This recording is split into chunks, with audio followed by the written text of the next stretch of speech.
பர்திமேயு சுவிசேஷ ஊழியங்கள் வழங்கும் நற்செய்தி நேரம். தேவ செய்தி பாஸ்டர் ஆர். அகஸ்டின். இந்த நாளில் உங்களோடு பேசி வருகிறேன். ஐயா, போராட்டம், ஆராதனைக்கும் போராட்டம் உண்டு. ஏன்னா அதிகாரம் உள்ள ஒரு அரசன் ஒரு பெரிய சிலையை நிறுத்தினான். அது பொற்சிலை, 60 முழ உயரம், 6 முழ அகலத்தில் ஒரு சிலையை நிறுத்தி தன் நாடுகளில் உள்ள முக்கியஸ்தர்கள், விஐபி, எல்லா விஐபிகளும் வரவழைக்கப்பட்டார்கள். ஏன்னா எல்லா விஐபிகளும் அப்படியே வந்தாங்க. காரணம் என்ன? ரோமருக்கு எழுதின நிருபம் 13ஆம் அதிகாரத்தை உங்களுடைய வேதத்தில் திருப்பிக் கொள்ளுங்கள். ரோமருக்கு எழுதின நிருபம் 13ஆம் அதிகாரத்தில் முதல் வசனத்தில் திருப்பிக் கொள்ளுங்கள். ராஜாவின் கட்டளைக்கு அத்தனை பேர் கீழ்ப்படிஞ்சு வந்து அந்த சிலைக்கு முன்னால் நின்னா. காரணம் என்ன? பயமா? இல்லை, ராஜாவின் சொல்லுக்கு மதிப்பு உண்டுங்க. நம்முடைய ராஜா இயேசு ராஜா யாரை தேடி வந்தார்? இயேசு ராஜா ஏழை உள்ளம் தேடி வந்தீரே பாடுறோம்ல. இயேசு ராஜா நமக்கு முன்னே செல்லுகிற ராஜா. நாம பாடுறோம்ல, என் ராஜா முன்னே செல்கிறார், வெற்றி பவனே செல்கிறார், என் ராஜா முன்னே செல்கிறார், வெற்றி பவனே செல்கிறார். ஒரு தோலை கையில் எடுத்து, ஒரு தோலை கையில் எடுத்து நான் ஓசன பாடிடுவே, நான் ஓசன பாடிடுவே. கிறிஸ்துவுக்குள் வாழும் எனக்கு எப்போதும் வெற்றி உண்டு. கிறிஸ்துவுக்குள் வாழும் நமக்கு எப்போதும் வெற்றி உண்டு.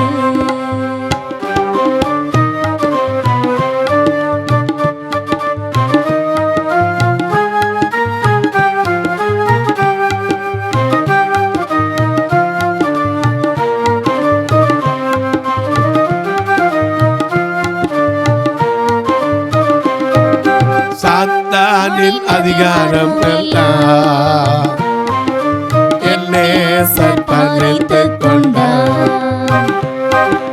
சாத்தானின் அதிகாரம் எல்லாம் என்னே சற்பனைத்துக் கொண்டார்.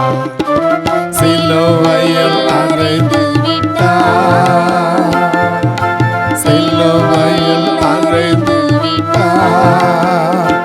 இயேசு காலாலே மிதித்து விட்டார், இயேசு காலாலே மிதித்து விட்டார். கிறிஸ்துவுக்குள் வாழும் எனக்கு எப்போதும் வெற்றி உண்டு.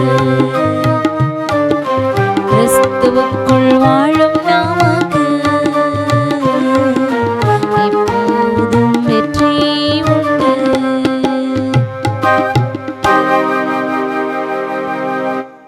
ராஜா இங்க பார்க்கிறோம், அதிகாரம் உள்ள அரசன் கட்டளைட்டா எல்லாரும் கூடி வந்துட்டாங்க.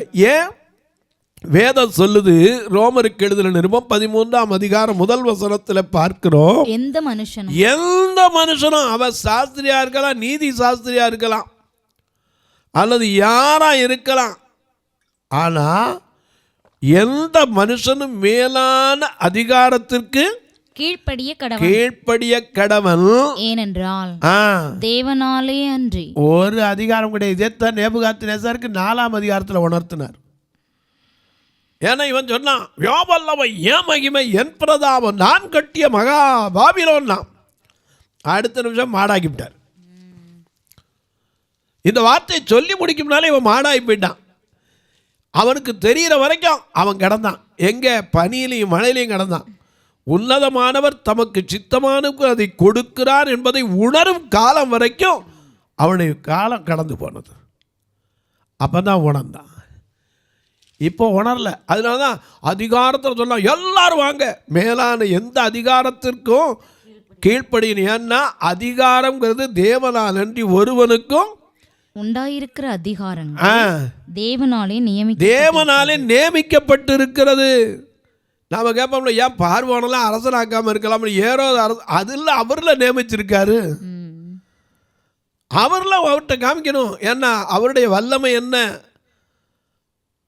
நேற்று சொன்னேன், ரோமர் 9:17, என்னுடைய வல்லமையை உன்னிடத்தில் காண்பிக்கும்படியாகவும் என்னுடைய நாமம் பூமி எங்க பிரஸ்தாபம் ஆகும்படி உன்னை நிலை நிறுத்தினேன்னு பார்வோன்ட்டே சொல்லியிருக்காரு.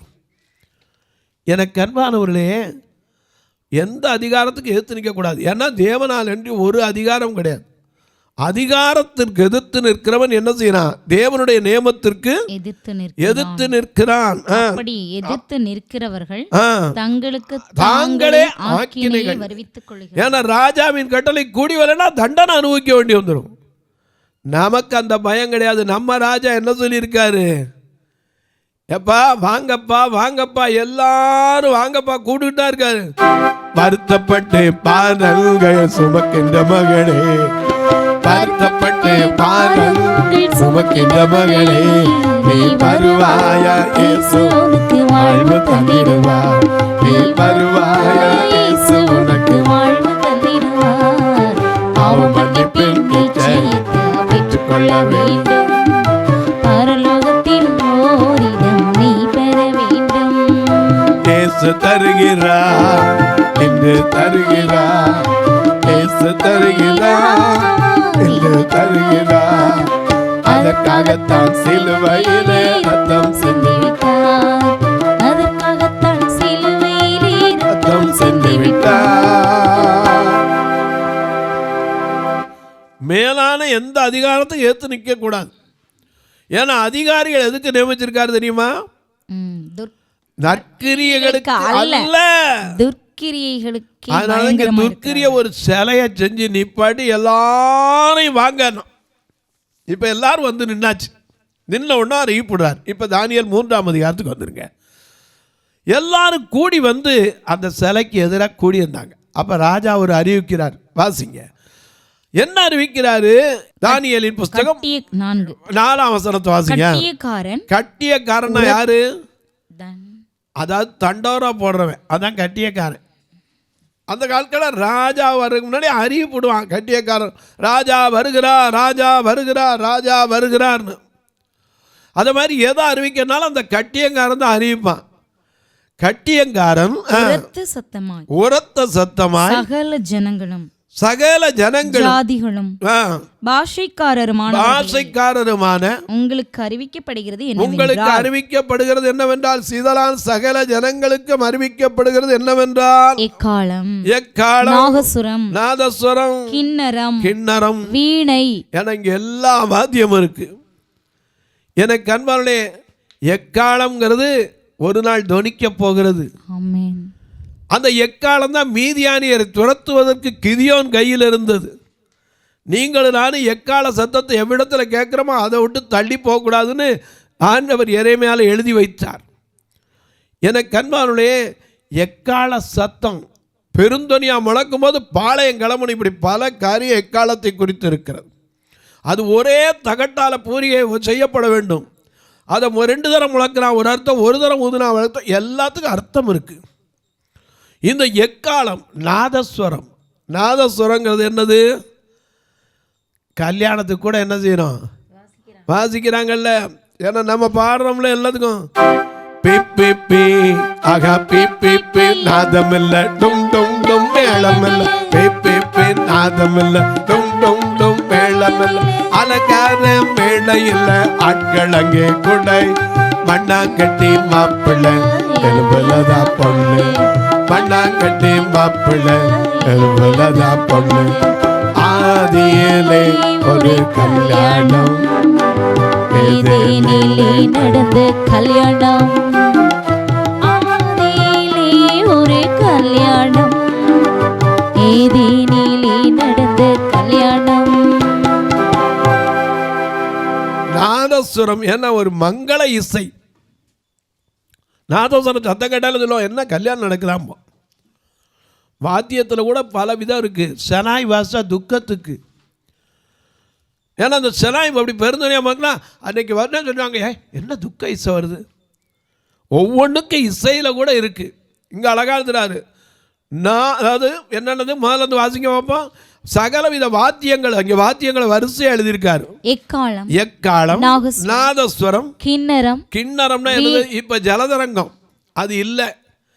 ஜலதரங்கம் அப்படி கிண்ணத்தில் அடிக்க இப்படி தண்ணி ஊற்றி வச்சிருப்பா, ஒரு குச்சி வச்சு டிங் டிங் டிங் டிங்னு வாசிக்கிறது. இப்போ அதெல்லாம் போயிடுச்சு.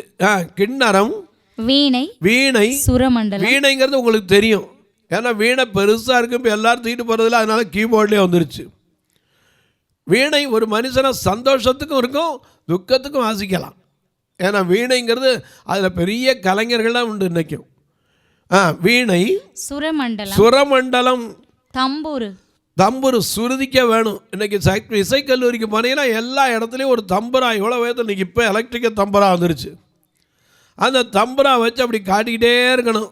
சுருதி காட்டினா தான் பாட முடியும். முதலான சகலவித கீத வாத்தியங்களும் சத்தத்தை நீங்கள் கேட்கும்போது எல்லாம் ஒன்று போல வாசிப்பாங்க. அப்படி வாசிக்கிற சத்தத்தை நீங்கள் கேட்கும்போது நீங்கள் தாழ விழுந்து ராஜாவாகிய நேபுகாத் நேச்சார் நிறுத்தின. நல்ல கவனிங்க, ராஜாவே இல்ல, ராஜாவாகிய நேபுகாத் நேச்சார் நிறுத்தின அந்த பொற்சிலையை பணிந்து கொள்ள கடவீர்கள். எவனாகிலும், நல்ல கவனிங்க, அப்படி ஒருவேளை எவனாகிலும் தாழ விழுந்து, அப்படி தாழ விழுந்து அதை பணிந்து கொள்ளாமல் போனால் அவன் அந்நேரமே, அந்த நேரத்திலேயே எரிகிற நடுவிலே போடப்படுவான். ஓரத்துல கூட கிடையாது, எங்க போடப்படுவானா? நடுவிலே போடப்படுவான். ஆதலால் சகல ஜனங்களும் எக்காலம், நாதஸ்வரம், கிண்ணரம், வீணை, சுரமண்டலம் முதலான சகலவித கீத வாத்தியங்களின் சத்தத்தை கேட்ட உடனே சகல ஜனத்தாரும் ஜாதியாரும் பாஷைக்காரரும் தாழ விழுந்து ராஜாவாகிய நேபுகாத் நேச்சார் நிறுத்தின பொற்சிலையை பணிந்து கொண்டார்கள். அந்த சமயத்தில் கல்தேயரில் சிலர் ராஜ சமூகத்தில் வந்து யூதர் பேரில் குற்றம் சாட்டி, யாரு பேர்ல ஒருத்தர் வந்து அங்க வந்து சொல்றான், எப்பா இந்த யூதர்கள் வந்திருக்கானே அவர் பேர்ல குற்றம் சாட்டி ராஜாவாகிய நேபுகாத் நேச்சாரை நோக்கி, ராஜாவே நீர் என்றும் வாழ்க, எக்காலம், நாதஸ்வரம், கிண்ணரம், வீணை, சுரமண்டலம், தம்புரு முதலான சகலவித கீத வாத்தியங்கள் சத்தத்தையும் கேட்கிற எந்த மனுஷனும் தாழ விழுந்து பணிந்து கொள்ள வேண்டும் என்றும் எவனாகிலும் அப்படி பணிந்து கொள்ளாத பட்சத்தில் அந்த நேரமே எரிகிற அக்கினி சூளையின் நடுவில் போடப்படுவான் என்று ராஜாவாகிய நீர் கட்டளையிட்டீரே. பாபிலோன் மாகாணத்தின் காரியங்களை விசாரிக்கும்படி, அதுவும் யார் இதுல பொறுப்புல இருக்கிறவங்க, மற்றவங்கன்னா பரவாயில்ல, பொறுப்புல இருக்கிறவன். பாபிலோன் மாகாணத்துல காரியங்களை விசாரிக்கிற நீர் உண்டாக்கிற ஆளு சாத்ராக், மேஷாக், ஆபேத்நேகோ என்னும் யூதரான மனுஷர் இருக்கிறார்களே, அவர்கள் ராஜாவாகிய உம்மை மதிக்கவில்லை. ராஜாவாகிய உம்மை மதிக்கல. ஏன்னா நீர் சொன்னதுக்கு அவன் என்ன செய்யல? கேட்கல, உம்மை மதிக்கவில்லை. உம்முடைய தேவர்களுக்கு ஆராதனை செய்யாமலும் நீர் நிறுத்தின பொற்சிலையை பணிந்து கொள்ளாமலும் இருக்கிறார்கள் என்றார்கள். ஐயா, நம்முடைய தேவன் பேசுகிற தெய்வம். ஹல்லேலூயா. கூப்பிடு நீ பதில் கொடுப்பேன்னு சொன்னவர். ஆபத்து காலத்தில் என்னை நோக்கி கூப்பிடு, நான் உனக்கு மறு உத்தரவு கொடுத்து நீ அறியாததும் உனக்கு எட்டாததுமான பெரிய காரியங்களை செய்வேன் அவர். எலியா அதனால தான் அன்னைக்கு சொன்னான், எப்பா கூப்பிடுங்கப்பா. 1 ராஜாக்கள் 18:27 வாசிக்கிறோம். அவன் தேவனாமே, அவன் என்ன செய்வான்? பிரயாணம் போயிருப்பான், தூங்கினாலும் அலுவலா இருப்பான், அவனை தட்டி எழுப்பணும். இந்த 3 பேர் அந்த சிலைக்கு நேரம் விலகவே இல்லை. உடனே இங்கே வந்துடுறாங்க, ஐயா நீர் ஏற்படுத்தினாலியா, நீர் உண்டாக்குனாலியா, நீர் தான் பதவி கொடுத்தாளு. ஆனா அவங்க என்ன செய்யறாங்க? உங்களை மதிக்கல. அவர்கள் உம்முடைய தேவர்களுக்கு ஆராதனை செய்யாமலும் நீர் நிறுத்தின பொச்சிலையை பணிந்து கொள்ளாமலும் இருக்கிறார்கள் என்றால், அப்பொழுது நேபுகாத்நேசார் உக்கிர கோபம் கொண்டு, என்னதுக்கு உக்கிர கோபம்? ஏன்னா நான் சொன்னதை கேட்கலையா? உடனே உக்கிர கோபத்தில் 2 கோபம் இருக்கு. உக்கிர கோபம்னா என்ன அர்த்தம்? கடும் கோபம். சில நேரத்தில் முற்கோபம் அதிகட்ட காரியத்தை செய்யும். நீதிமொழிகளில் வாசிக்கிறோம். எனக்கு கண்பார்வை உக்கிர கோபம் இதே மாதிரி இன்னொரு மனுஷனுக்கு வந்துச்சு, நாகமானுக்கு வந்துச்சு. என்ன கோபம் வந்துச்சு? அவன் கடும் கோபம் வந்துச்சு. 2 ராஜாக்கள் 5:12 பார்க்குறோம். அவரே சொல்றாரு, எலியா போய் எலிசா சொல்றாரு, எப்பா நீ போய் இந்த சோமாகணும்ல, வேற ஒன்றும் செய்ய வேணாம், அந்த குஷ்டரோகியை போய் என்ன செய்ய 7 தடவை முங்க சொல்லு. இவனுக்கு உடனே கோபம் வந்துருச்சு. என்ன கோபம்? 11 வாசிங்க. அதற்கு நாகமா கடும் கோபம் கொண்டு, கடும் கோபம், உக்கிர கோபம், கடும் கோபம், முற்கோபம், இப்படி பல கோபங்கள் இருக்கிறது. ஆனா வேதம் சொல்லுது கோபம் கொண்டாலும் பாவம் செய்யாதே. ஆமா, கோபம் ஐயா அநேக நேரத்துல கோபத்துல கண்ணு மூடி தெரியாம செஞ்சுட்டேம்மா. கடும் கோபம் தான் இங்க உக்கிர கோபம். ஏன்னா ராஜா நான் சொன்னேன், ஏன் சொல்ல மதிக்கலையா, நான் உண்டாக்குன அதிகாரியா அப்படின்னு உக்கிர கோபம் கொண்டு சாத்ராக்கையும் மேஷாக்கையும் ஆபேத்நேகோவையும் அழைத்து கொண்டு வரும்படி கூப்பிடுறான். அவங்கள எவன் அவன் கீழ்ப்படியில கூப்பிடு அப்படின்னாரு. கட்டளையிட்டான். அவர்கள் அந்த புருஷரை ராஜாவின் சமூகத்தில் கொண்டு வந்து விட்டபோது நேபுகாத்நேச்சார் அவர்களை நோக்கி, சாத்ராக் மேஷாக் ஆபேத்நேகோ என்பவர்களே, நீங்கள் என் தேவர்களுக்கு ஆராதனை செய்யாமலும் நான் நிறுத்தின பொற்சிலையை பணிந்து கொள்ளாமலும் இருந்தது மெய்தானா? இருந்தது உண்மைதானா? இப்போதும் எக்காலம் திரும்ப உங்களுக்காக ஒரு தடவை சான்ஸ் தாரேன். திரும்ப எக்காலம், நாதஸ்வரம், வீணை, கிண்ணறு, தம்புரு எல்லாம் என்ன செய்யும்?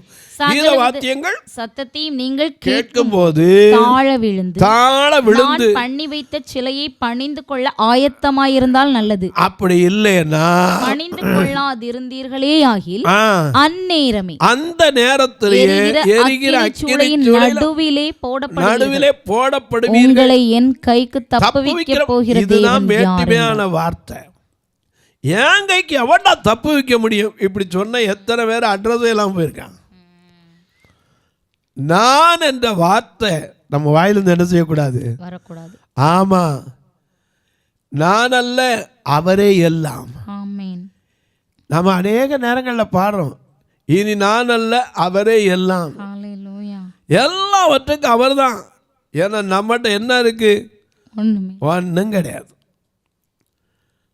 அவக்குள்ள இருக்கிறவர் நம்மை நடத்துகிறார், நாம நடக்கிறோம். நம்மை ஐயா ஒவ்வொரு நாளும் போஷிக்கிறார். எனக்கு அன்பானவர்களே, நமக்கு ஒரு காரியத்தை அறிந்து கொள்ளணும். நாம் ஆராதிக்கிறவர் யார்? அவர் நமக்கு ஆலோசனை சொல்லுகிற தேவன், கோடல்களை செவ்வைப்படுத்துகிற தேவன், அறியாத வழிகளை நடத்துகிறவர், தெரியாத பாதையில் அழைத்து கொண்டு போகிறவர், இருளை வெளிச்சமாக்குகிறவர்.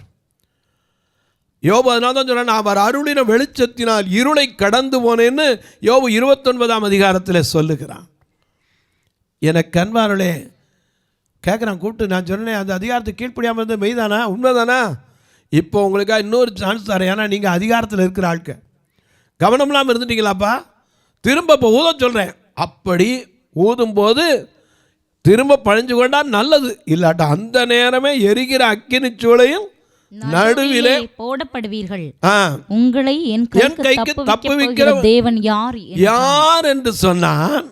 சாத்ராக் மேஷாக் ஆபேத்நேகோ என்பவர்கள் ராஜாவை நோக்கி நேபுகாத் நேசாரே இந்த காரியத்தை குறித்து நாங்கள் உத்தரவு சொல்ல எங்களுக்கு என்ன இல்ல, அவசியம் இல்ல. நாங்கள் ஆராதிக்கிற எங்கள் தேவன், அல்லேலூயா, நாங்கள் ஆராதிக்கிற எங்கள் தேவன் எங்களை தப்புவிக்க வல்லவராய் இருக்கிறார். எரிகிற அக்கினி சூளைக்கும் ராஜாவாகி உம்முடைய கைக்கும் நீங்களாக்கி விடுவிப்பார். ஒருவேளை அப்படி விடுவிக்காம போனா கூட பரவாயில்ல, உம்முடைய தேவர்களுக்கு ஆராதனை செய்வதும் இல்லை, நீர் நிறத்தின பொச்சிலையை பணிந்து கொள்வதும் இல்லை என்றால் ராஜாவாகிய உமக்கு தெரிந்திருக்க கடவுது என்று சொன்னான். நேபுகாத்நேச்சாருக்கு கடும் கோபம். இப்போ முதல்ல உக்கிர கோபம், இப்ப என்ன கோபம் வந்துருச்சு? கடும் கோபம் வந்து சாத்ராக் மேஷாக் ஆபேத்நேகோ என்பவர்களுக்கு விரோதமாய் அவனுடைய முகநாடி வேறுபட்டது.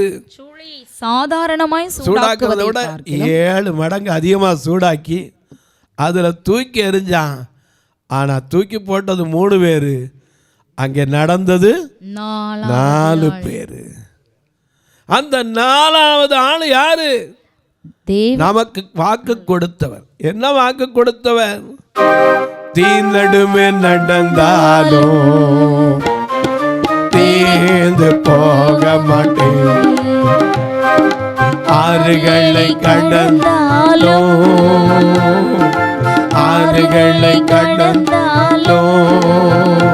நான் மூழ்கி போக மாட்டேன்,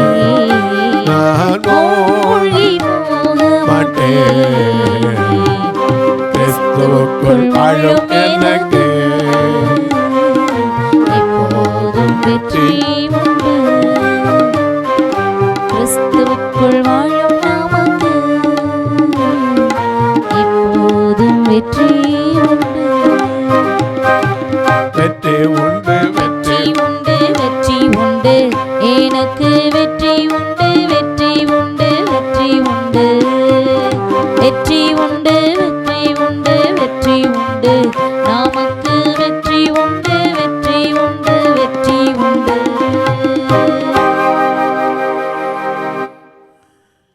நல்ல கவனிங்க எனக்கு அன்பானவர்களே, நல்ல கவனிங்க. கீழ்ப்படியாத பட்சத்தில் தூக்கி போடப்படுவேன்னு அவன் சொன்னான். இதை பற்றி யார் கவலைப்பட்டா? யார் கவலைப்பட்டா? அவர் கைவிட்டாலும் சரி நாங்கள் இதை செய்யவே மாட்டோம். அவங்களுக்கு என்ன கிடைச்சது? வெற்றி கிடைக்காம போயிடுச்சா? இன்றைக்கு சொல்கிறேன், எத்தனை தடை வந்தாலும் சரி அந்நிய நுகத்தில் இணைக்கப்படக்கூடாது. எனக்கு அன்பானே, ஆண்டவர் சொல்லியிருக்காரு, அந்நிய தேவர்களை என்ன செய்யாதீங்க, ஆமா, ஒரு நாள் அதை சொல்லவும் கூடாது. ஒருவேளை அப்படி இருந்தா என்ன பிரதர்? இருந்தா நிச்சயமா ஒன்ன தெரிந்தெடுத்தவன் கைவிட்டுருவாரா? அவங்கள கைவிட்டாரா? அடுத்த செய்தியில் பார்க்கலாம். தொலைக்காட்சியில் பார்க்கிற என் அன்பு மக்களே, இந்த நிகழ்ச்சியை நாள்தோறும் பார்க்குறீங்க, கேட்குறீங்க, பரவசம் அடைகிறீங்க. நல்லது. ஒரு வார்த்தை இதுக்காக ஜெபம் பண்ணுறீங்களா? இது தொடர்ந்து வர வேண்டும். அதற்காக தேவைகள் சந்திக்கப்படணும். ஐயா, எங்களுடைய சபை 2 கண்ணு பார்வையில்லாத மக்கள். நீங்கள் பார்த்துருப்பீங்க, எத்தனையோ ரோடுகளில் நின்று பாட்டு பாடி வசூல் பண்ணிக்கிட்டு இருப்பாங்க. எத்தனையோ பேர் சிக்னலில் நின்றுப்பாங்க. ஏன்னா கண்ணிராம் பெற்று சொந்தக்காரன் உறவுகள் எல்லாம் வைக்கிறதில்ல. ஏதோ 1-2 பேருக்கு அரசாங்க வேலை இருக்கும், எல்லாருக்கும் அப்படி வேலை இல்லை. இன்றைக்கி சாலைகளில் ஓரங்களில் நிற்கிறாங்க. இவர்களும் ரட்சிக்கப்படணும். ஏன்னா புலம்பல் 2:19 வாசிக்கிறோம், எழுந்திரு ராத்திரியிலே முதற் சாமத்திலே கூப்பிடு, ஆண்டவரின் சமூகத்தில் உன் இருதயத்தை தண்ணீரை போல ஊற்று, எல்லா தெருக்களின் முனையிலும் பசியினால், ஆத்மீக பசியினால் மூச்சித்து போய் கிடக்கிற மக்களுக்கும் அறிவிக்கப்படணும். மதுரையில் ஒரு ஆலயம், திருநெல்வேலியில் ஒரு ஆலயம் வச்சுருக்கோம், வந்து பாருங்கள். இந்த ஆலயத்துக்கு திருநெல்வேலியில் இருக்க கூட்டு வரதுக்கு மட்டுமே வாரம் 4000 ரூபா வேன் வாடகை கொடுக்குறோம். இன்றைக்கி எத்தனை இடத்துல 4 வேன் வச்சுருக்கேன், 3 பஸ் வச்சுருக்கேங்கிறாங்க. எங்கிட்ட அப்படிலாம் ஒன்றும் கிடையாது. அதுவும் வாடகைக்கு எடுக்கணும். அந்த மாதம் வாடகை கொடுக்க முடியலன்னா அதுவும் வரமாட்டாங்க. ஆண்டவர் சீக்கிரத்தில் ஒரு சொந்தமாகவே கொடுக்கணும். ஆலயத்தை கொடுத்தவர் அதை கொடுக்க மாட்டாரா? நிச்சயமாக கொடுப்பார். நீங்களும் ஜெபம் பண்ணுங்க. உங்கள் பிறந்த நாள், திருமண நாள் போன்ற நல்ல நாட்களிலே ஒரு கட்டுமான பணிக்கு உதவலாம். ஐயா, பார்வையற்றோருக்கு ஒரு ஊன்றுகோல் கொடுக்க உதவலாம், ஒரு நல்ல உணவு கொடுக்க உதவலாம், உடை கொடுக்க உதவலாம். ஏன் அவர்களுக்கு இன்னும் எத்தனையோ காரியங்கள் இருக்குது. பைபிள் கூட ஆடியோ பைபிள் கொடுப்பதற்கு உதவலாம். மரித்தா கூட அடக்கம் பண்ண சொந்தக்காரன் வரமாட்டான். எனக்கு அன்பார்களே, நீங்கள் கேட்பீங்க எப்படி பிரதர் உதவுறது? நாங்கள் எங்கோ இருக்கோம், நீங்கள் டிவியில் தினம் வாரீங்க, எப்படி நாங்கள் உதவுறது? சிலர் சொல்கிறீங்க நாங்கள் அந்த காலத்தில் படிக்கலாம் இல்லாதவங்க. ஐயா, ஒன்றும் இல்லை, இதில் 2 ஃபோன் நம்பர் வரும்.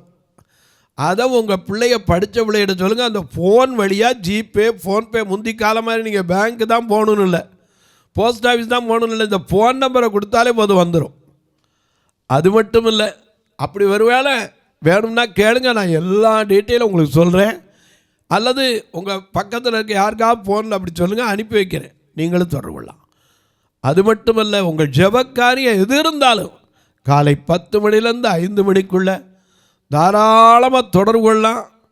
என்னை ஜெபிப்பு தான் நிச்சயமாக எனக்கும் பெரியும். உங்கள் எல்லாருக்காக நான் எப்போதும் இரவில் கூட அதிக நேரம் ஜெபிப்பது உண்டு. இப்போ உங்களுக்காக ஜெபிக்க போகிறேன். எல்லாம் ஒருமனப்பட்ட ஆவியோடு சொல்லுவீங்களா? நல்ல பிதாவே, உம்மை ஆராதிக்கிற ஒருவரையும் நீர் கைவிட்டதில்லை அப்பா. ஆராதனைக்கு பல தடைகள் வரலாம். இன்னைக்கு எங்கு பார்த்தாலும் ஆராதிக்க முடியாத சூழ்நிலைகள் கூட வந்து கொண்டிருக்கலாம். ஆனால் தடைகளை மாற்றி போடுகிறவர் உனக்கு முன்பாக கடந்து போகிறார் என்று மீகா எழுதி வைத்தானே, அந்த தடைகளை மாற்றுகிறவர் முன் சென்று காரியங்களை வாய்க்கற்று.